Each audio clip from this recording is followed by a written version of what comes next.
Okay, so the last part of chapter three, basically, is about a month or so before I went to Denver for college, and by now I was a senior tour guide with MTS, and now it's my job to train newcomers.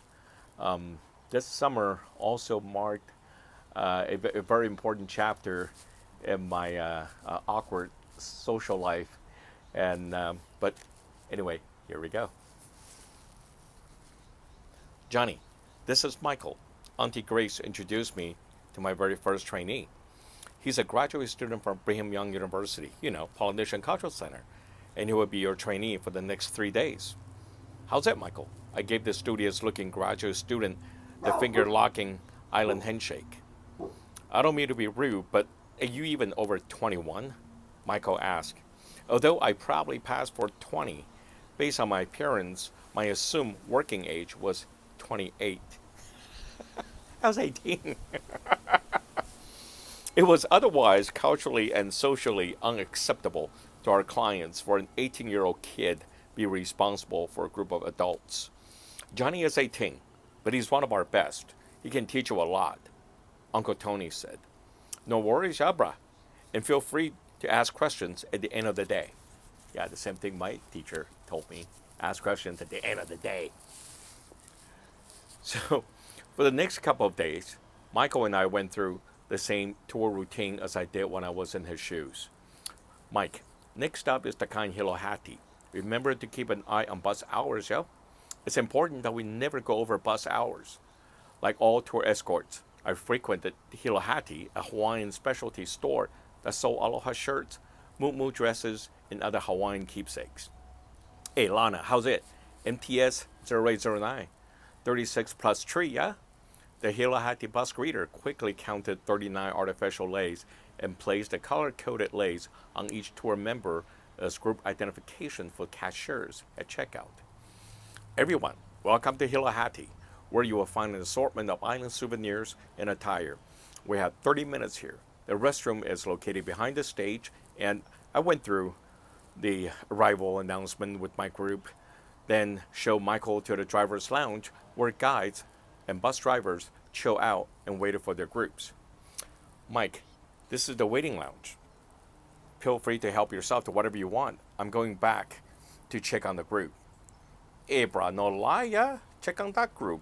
You gonna check on the kind Cynthia, bra, no lie, ya? My bus driver was familiar with my Hilohati regimen.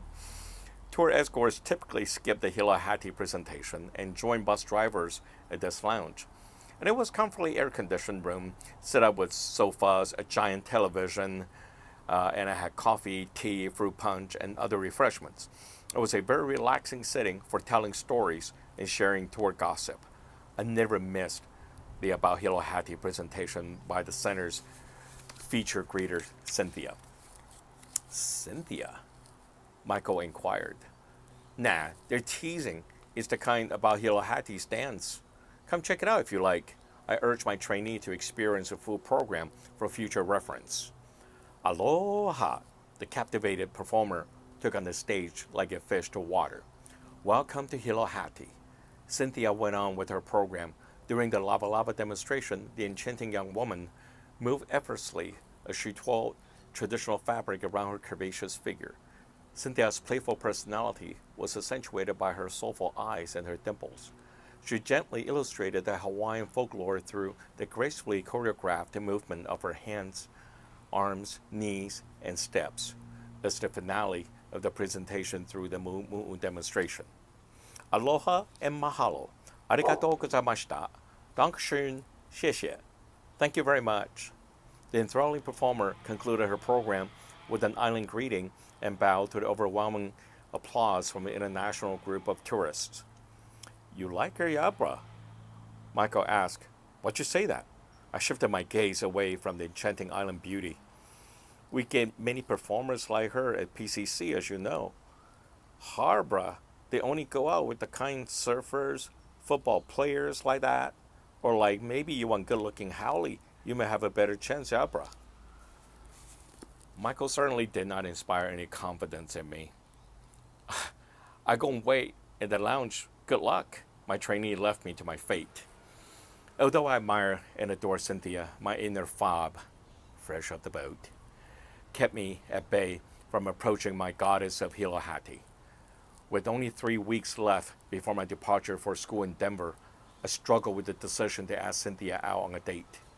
As she got off the stage, Cynthia was immediately hovered over by a male coworker, the refreshment cart attendant. Suddenly, a surge of determination propelled me towards her. Cyn, so when you like me to pick you up this Saturday? I casually interrupted a conversation between Cynthia and her colleague. The hot dog cart guy turned to face me. Excuse me? Do we know you? She does. My eyes focused on Cynthia. We go snorkeling this weekend and not Nanauma Bay. Cynthia, you know this guy? The hot dog guy asked. I interjected before Cynthia could respond. Oh, sorry, yeah? You are Nakani, a couple, with this hot dog guy. Oh no, Ed is just a friend. Cynthia chuckled. Her sparkling brown eyes signaled her silent approval of my arrogant advancement. Score, bruh.